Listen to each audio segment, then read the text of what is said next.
Nagulat ang maraming taga-subaybay ng FPJ Batang Quiapo matapos na tila biglaan na mawawala agad ang karakter ni Krisa Ta sa serye. Maraming netizen ang napatanong kung bakit tila mabilis ang naging pag-exit ng aktres na unang ikinatuwa ng mga manonood nang siya ay ipakilala sa palabas.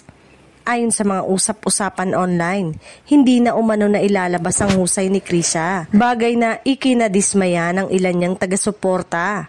Sana daw ay bahagi lamang ito ng serye na may kinalaman sa nangyayaring pagbabago sa kanyang karakter at sana ay patuloy pa rin siyang mapapanood dito. Bagamat walang opisyal na pahayag mula sa kampo ni Krisa o sa production ng Batang Quiapo, lumalakas ang espekulasyon na maaaring short-term role lamang ang ipinagkatiwala sa kanya o kaya ay nagkaroon ng pagbabago sa direksyon ng kwento na nagresulta sa maagang pagtatapos ng kanyang karakter. Sa kabila nito, nananatiling positibo ang mga fans na muling makikita ang aktres sa iba pang proyekto ng ABS-CBN. Lalo't isa siya sa mga batang aktres na may malaking potensyal sa drama at action genre.